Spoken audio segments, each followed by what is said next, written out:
Bab 70, Panen, dan dipertanyakan oleh teman lama membaca pemberitahuan sistem, Luke merasa khawatir sekaligus puas. Dia telah mendapatkan lebih dari 2.000 pengalaman dan poin kredit untuk menyelamatkan penduduk kota di supermarket kemarin, dan dia naik level lagi. Sistem, karena pengalaman telah mencapai 3.000 poin, tuan rumah telah naik level ke level 7. Poin stat tambahan, 4 setelah level 5, dia mendapat 1 poin stat lagi dengan setiap level naik. Ini berarti bahwa kekuatannya bisa mencapai 40 pada saat dia mencapai level 11.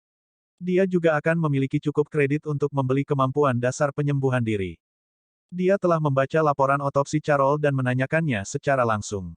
Carol telah ditembak di perut dan di jantung, yang merupakan pukulan kritis. Namun, dia secara otomatis pulih pada hari berikutnya. Bagi Luke, ini lebih menarik daripada kemampuan lainnya. Dengan kemampuan ini, dia bisa menjadi lebih berani dalam memperoleh pengalaman dan poin kredit. Baik gangster biasa maupun penjahat super tingkat rendah tidak akan menjadi ancaman baginya. Dia menambahkan poin untuk kekuatan tanpa ragu-ragu. Statistiknya sekarang adalah kekuatan 21, ketangkasan 20, dan kekuatan mental 14. Dia memiliki 3 poin stat, 1.830 poin pengalaman, dan 7.630 poin kredit tersisa. Sampai saat ini, dia hanya menghabiskan 700 poin kredit untuk senjata api dasar, pertempuran khusus dasar, komando taktis dasar, dan piloting helikopter dasar. Yang menarik perhatiannya adalah pemberitahuan lain.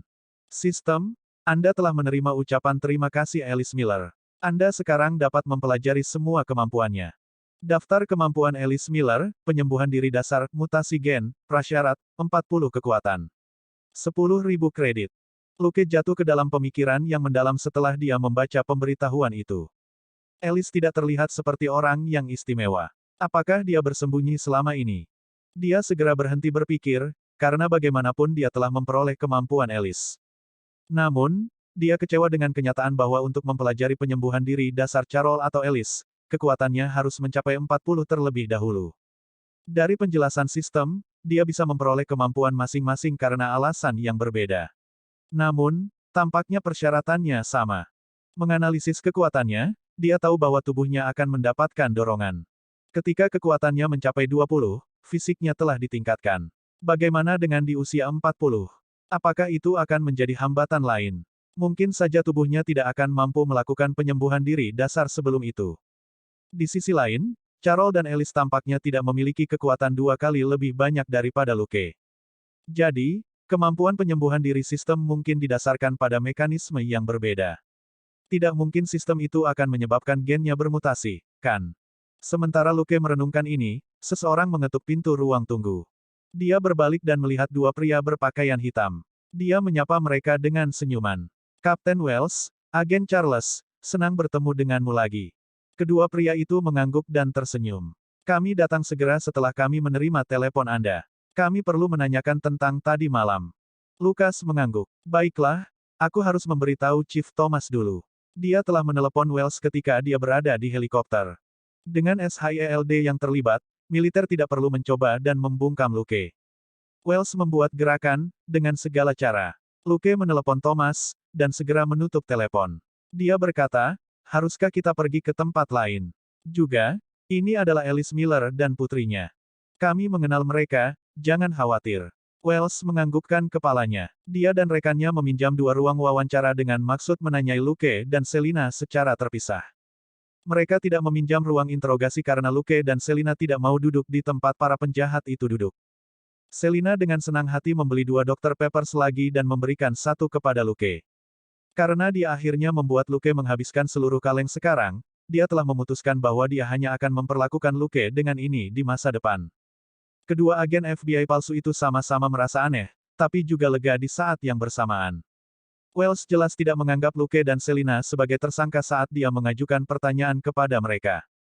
Itu hanya masuk akal, sejarah Luke dan Selina bersih, dan SHIELD sudah tahu apa yang ada di balik insiden kabut di Rumford. Luke dan Selina, di sisi lain, dibesarkan di Shackleford. Tidak ada yang mencurigakan dari mereka.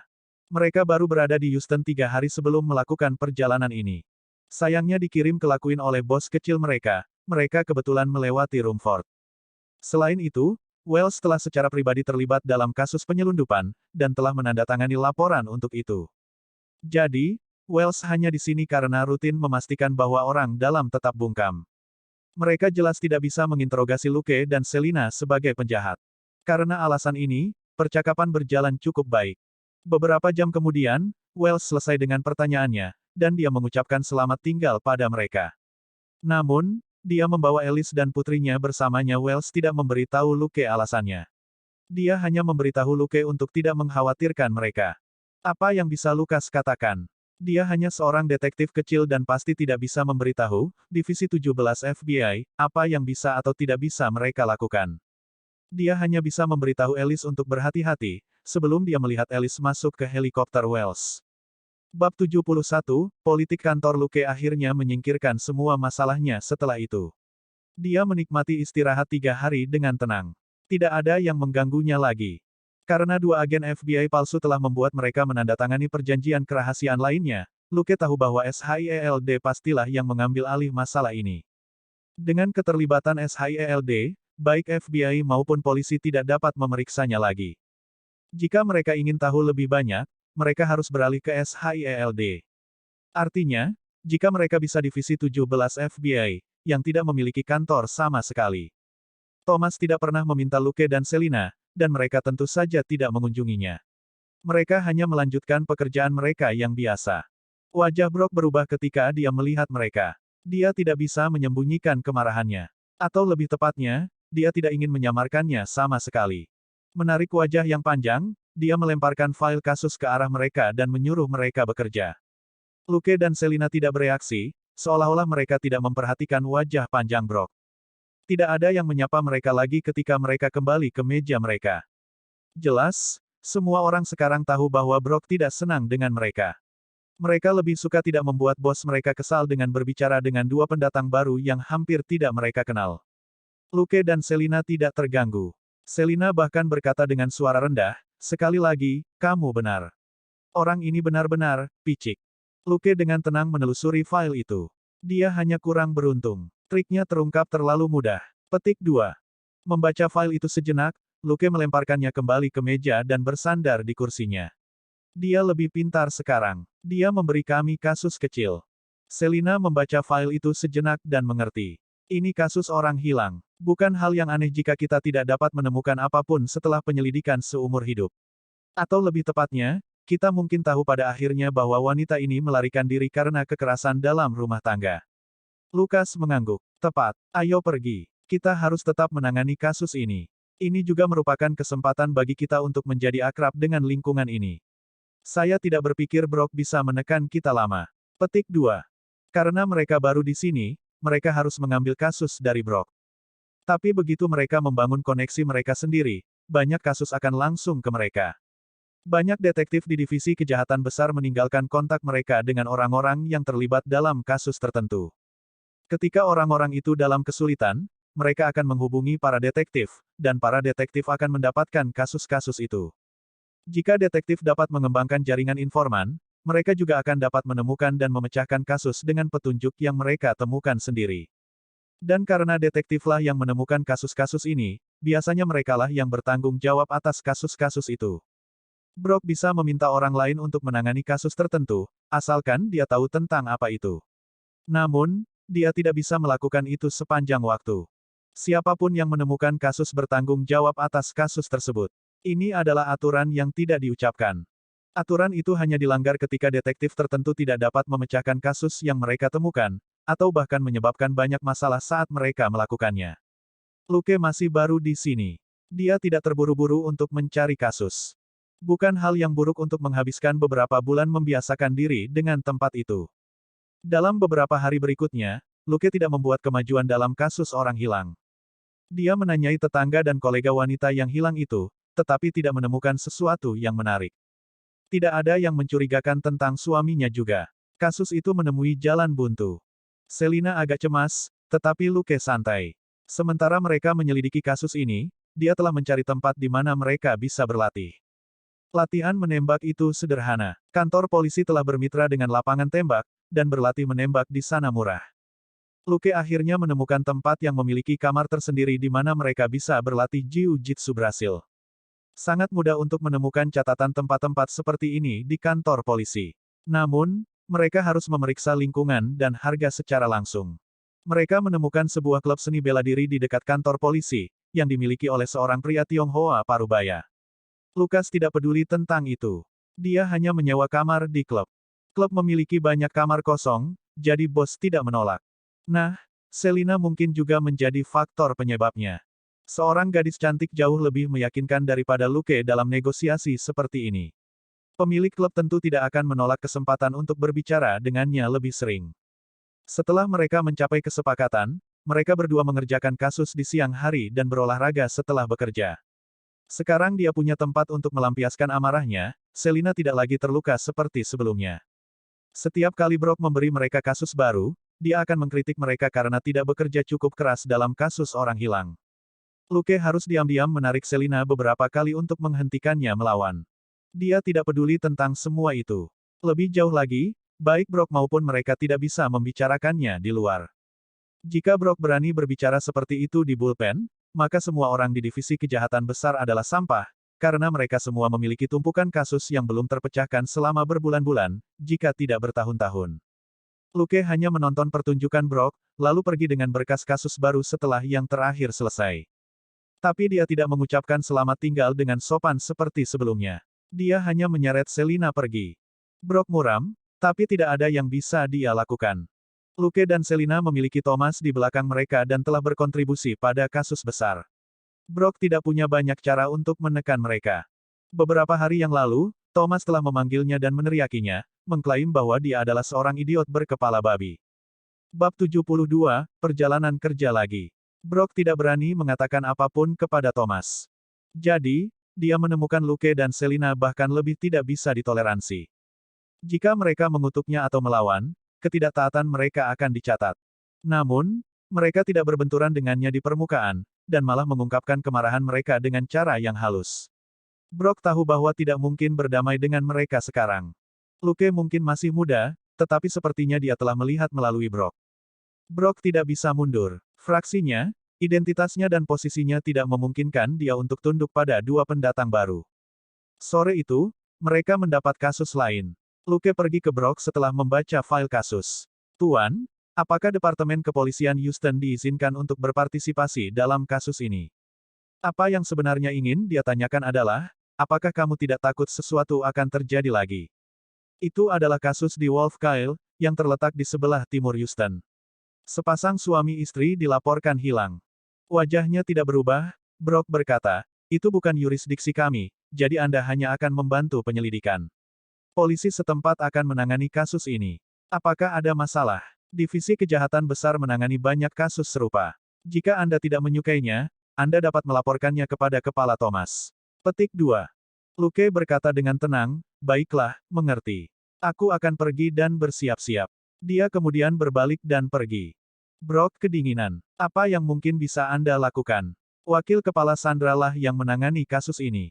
Apakah Anda pikir Thomas akan melawannya untuk Anda? Thomas telah mendambakan kenaikan pangkat, yang tidak mungkin terjadi jika dia membuat marah orang-orang hebat lainnya di Departemen Kepolisian. Brock berharap Luke akan mengeluh kepada Thomas. Dengan begitu, Thomas mungkin akan bentrok dengan Sandra, dan dia mungkin berpikir bahwa Luke seharusnya tidak pergi kepadanya. Itu akan menjadi hal yang baik untuk Brock. Berpikir sejenak, Brock menelepon. Dia mencibir dan berkata, hehe. Aku sudah banyak membantumu. Anda lebih baik membayar saya kembali suatu hari nanti. Petik 2. Dia menelepon serif lokal di Wolf Kyle, dan penuh dengan sikap merendahkan. Serif tidak akan tahan dihina selama dia adalah orang normal, dan dia pasti tidak akan ramah pada Luke. Setelah dia meninggalkan kantor Brock, Luke menemukan Selina. Mereka berangkat dengan mobil mereka. Membaca berkas di mobil, Selina mengeluh, kasus orang hilang lagi. Ini tidak mungkin palsu lagi, kan? Luke berkata, Brock tidak sebodoh itu. Dia tidak akan membuat masalah lagi sampai kita kembali. Sekarang, kami sedang menangani kasus, itu saja. Dia ingat bagaimana dia menggambarkan perjalanan kerja terakhir mereka sebagai hari libur, dan bagaimana mereka kembali ke Houston hanya sehari kemudian. Yang terbaik adalah tidak mengibarkan bendera seperti itu untuk diri mereka sendiri lagi. Selina jelas memikirkan hal yang sama. Dia mengangguk. Kamu benar. Kami sedang menyelidiki sebuah kasus, kita tidak sedang berlibur. Luke berkata, ayolah, Bisakah kamu tidak mengatakannya dengan keras? Anda akan membawa sial bagi kami. Tapi dia tidak benar-benar berpikir bahwa mereka cukup beruntung untuk mengalami kecelakaan di setiap perjalanan kerja. Brock pasti berpikiran sama. Selin meminta maaf. Haha, kamu benar. Saya salah. Mereka berkendara selama 1 jam. Tiba-tiba, Luke mengerutkan kening dan menghentikan mobil. Apa yang salah? Tanya Selin. Melihat dashboard, Luke mengerutkan kening. Kami memiliki ban kempes. Selina berkata, jadi, ubah mereka. Aku akan membantumu. Kehilangan kata-kata, Luke berkata, masalahnya adalah kami memiliki 3 ban kempes, dan kami tidak memiliki 3 suku cadang di mobil kami. Selina berseru, apa? 3 ban kempes? Bagaimana mungkin? Tak satu pun dari mereka hebat dalam memperbaiki mobil.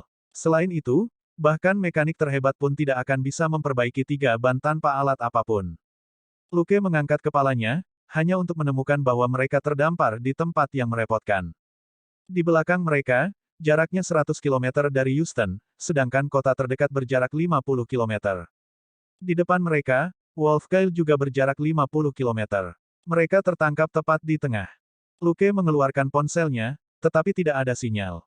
Luke berpikir sejenak, lalu melambai pada Selina. Ayo jalan kaki. 50 km tidak terlalu jauh baginya. Dia bahkan bisa menggendong Selina jika perlu. Mereka juga tidak membawa lebih dari ransel dalam perjalanan ini. Turun dari mobil, mereka mulai berjalan tanpa tergesa-gesa. Segera, mereka melihat mobil lain di jalan. Tidak seperti mobil mereka, kendaraan ini adalah RV. Luke dan Selina sama-sama tercengang melihat apa yang terjadi di sebelah RV. Itu adalah sebuah keluarga, pasangan parubaya sedang berkelahi. Seorang gadis remaja berbikini sedang berjemur di kursi, dan seorang anak laki-laki sedang bermain dengan 2 anjing di sebelahnya. Itu seperti semacam acara komedi. Luke bertanya kepada mereka, "Hai, apakah Anda akan pergi ke Wolfkyle?" Pasangan itu berhenti berkelahi ketika mereka mendekat. Sang suami menjawab, "Ya, kamu juga." Luke mengangguk dan hendak mengatakan sesuatu yang lain. Namun, wanita parubaya itu semakin bersemangat. Fantastis. Bisakah Anda membantu kami menemukan truk derek? Kami memiliki ban kempes.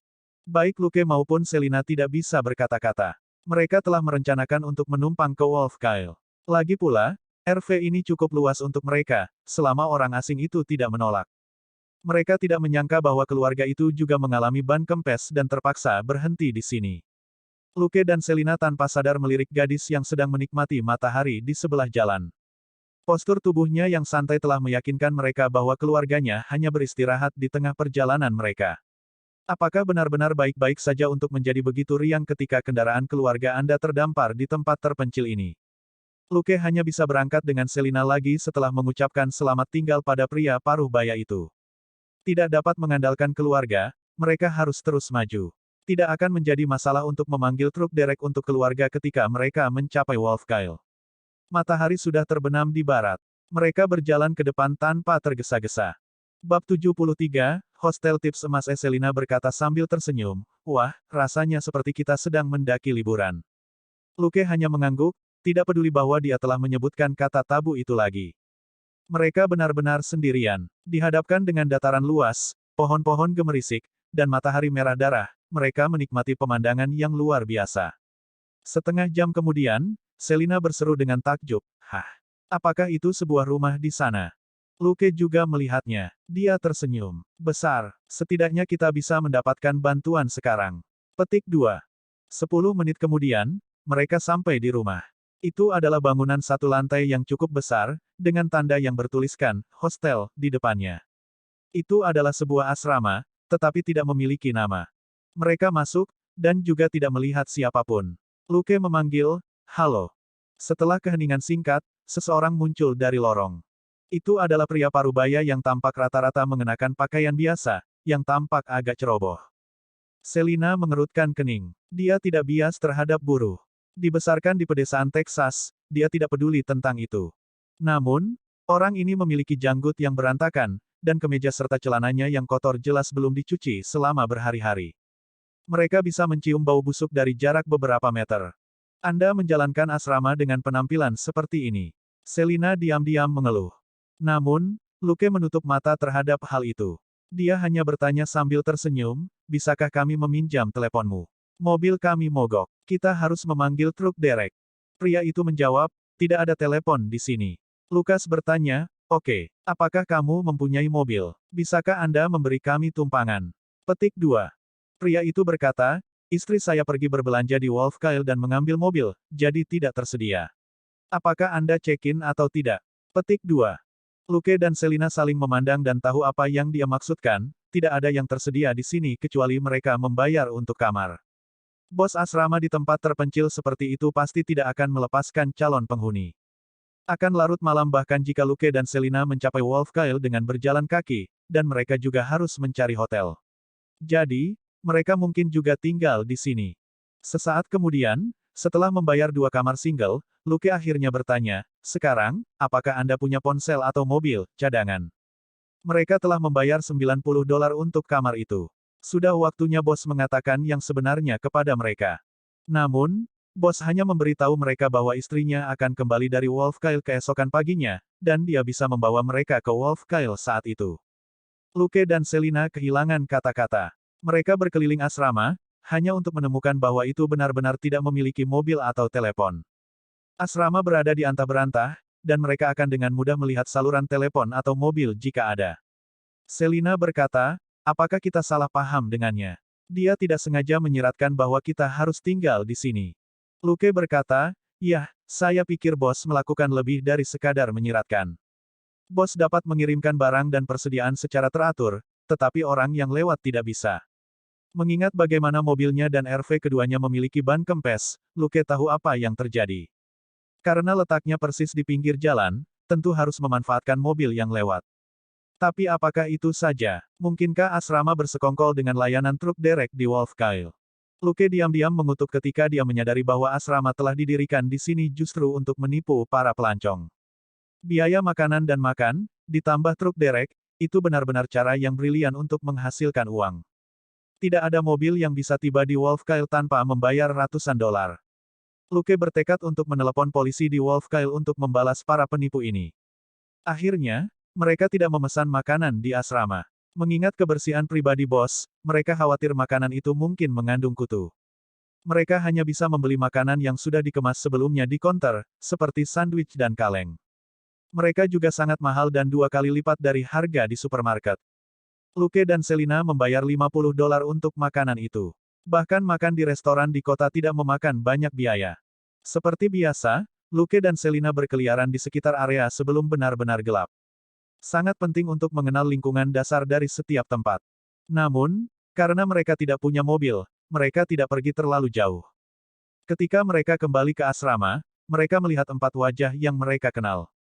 Sepasang suami istri setengah baya, laki-laki dan perempuan, itu adalah keluarga yang RV-nya mengalami ban kempes. Mereka jelas telah memutuskan untuk berjalan, dan juga telah menemukan hostel ini. Pasangan parubaya itu menyapa Luke dan Selina. Lagi pula, Luke dan Selina cukup menarik. Salah satunya lembut dan yang lainnya cantik. Kebanyakan orang akan bersikap ramah terhadap mereka. Luke dan Selina tidak kembali ke kamar mereka, bahkan tidak ada yang memiliki TV. Hostel ini terisolasi dari seluruh dunia. Saat mengobrol, Luke mengetahui bahwa suaminya bernama Bob Carter, dan dia adalah seorang detektif dari Cleveland. Dia telah membawa keluarganya ke Texas untuk berlibur untuk menikmati pemandangan indah di sini. Wanita parubaya itu adalah Asel, istrinya. Brenda dan Bobby adalah putri dan putra mereka. Brenda saat ini menganggur setelah lulus dari sekolah menengah, dan Bobby berada di tahun pertama. Tentu saja, Luke hanya menebak bahwa Brenda menganggur. Lagi pula, jika dia berencana untuk kuliah, dia harus sibuk mengirimkan aplikasi daripada menikmati perjalanannya sendiri. Kecuali keluarganya adalah pelindung utama sebuah perguruan tinggi dan telah merencanakan segalanya untuknya, Brenda jelas tidak akan kuliah. SMA Bobby sempat hiatus sebentar karena kecelakaan. Luke dan Selina tidak mengungkapkan bahwa mereka adalah detektif, terutama karena itu tidak perlu. Mereka di sini hanya untuk membantu para detektif lokal, bukan untuk memecahkan kasus mereka sendiri. Saat mereka berbicara, Brenda menjadi tertarik pada Luke. Hanya ada 2 pria di sini selain ayah dan saudara laki-lakinya. Dibandingkan dengan bos yang telah menipu keluarganya dengan uang mereka, dia secara alami menyukai Luke, yang lebih muda dan lebih tampan. Bos tidak mengatakan apa-apa. Dia sedang menikmati minuman sendirian di konter. Pukul 10, Luke dan Selina mengucapkan selamat tinggal kepada keluarga. Luke mengingatkan Selina untuk berhati-hati. Lagi pula, mereka berada di antah berantah, dan mereka harus menjaga diri mereka sendiri. Selina memutar matanya ke arahnya, tapi masih menganggukkan kepalanya.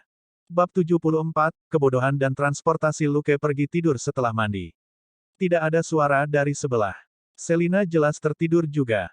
Pedesaan Texas benar-benar sepi kecuali kicau burung sesekali. Luke tertidur lelap. Setelah waktu yang lama, dia tiba-tiba terbangun. Dia mendengar suara dua pria di sebelah.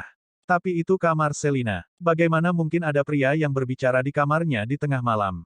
Khawatir, Luke mencoba bangun, hanya untuk menemukan bahwa dia merasa sangat lelah, seolah-olah dia tidak tidur selama berhari-hari.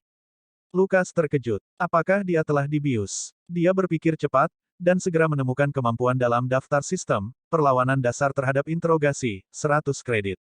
Dia dengan cepat mempelajari kemampuan itu. Meski tubuhnya belum pulih, segudang pengetahuan tentang penolakan interogasi muncul di kepalanya, termasuk cara melawan narkoba.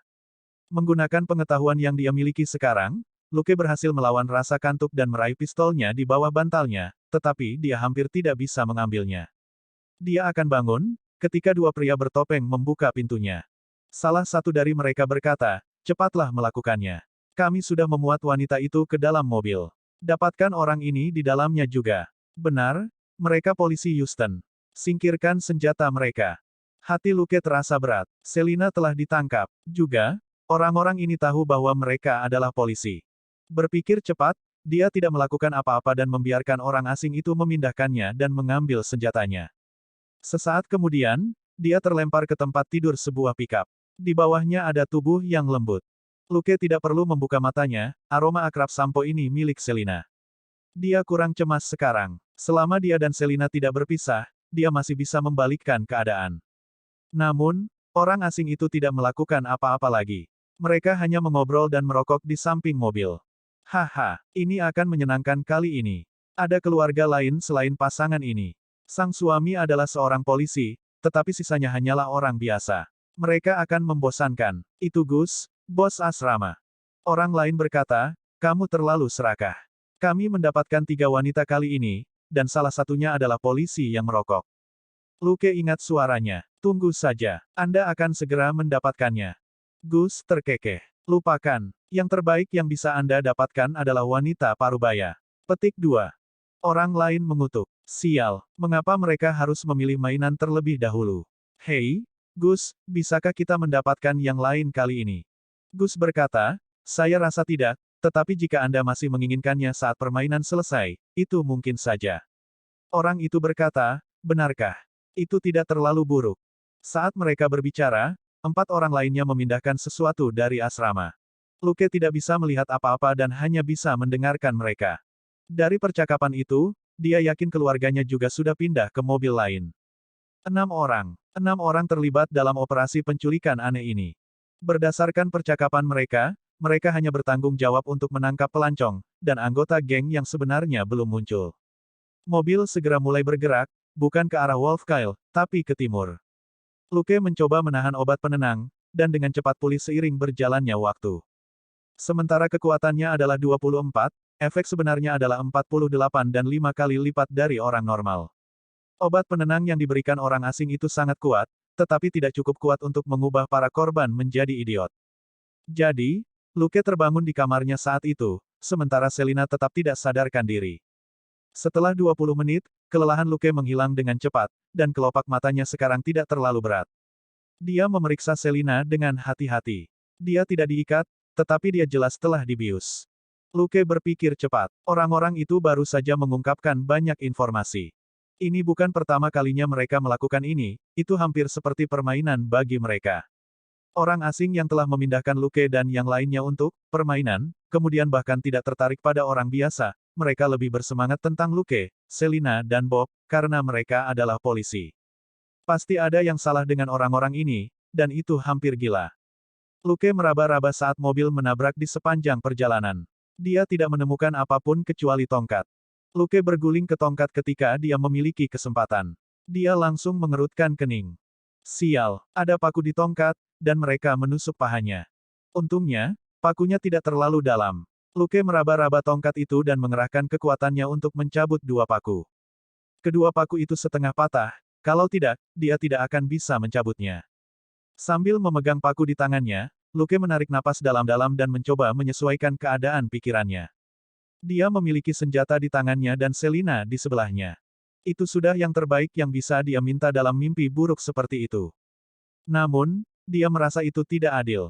Dia telah melakukan semua upaya ini untuk menahan obat penenang, mencabut paku, dan memulihkan kekuatannya untuk mempersiapkan apa yang mungkin terjadi selanjutnya, tetapi rekannya tertidur lelap tanpa peduli di dunia.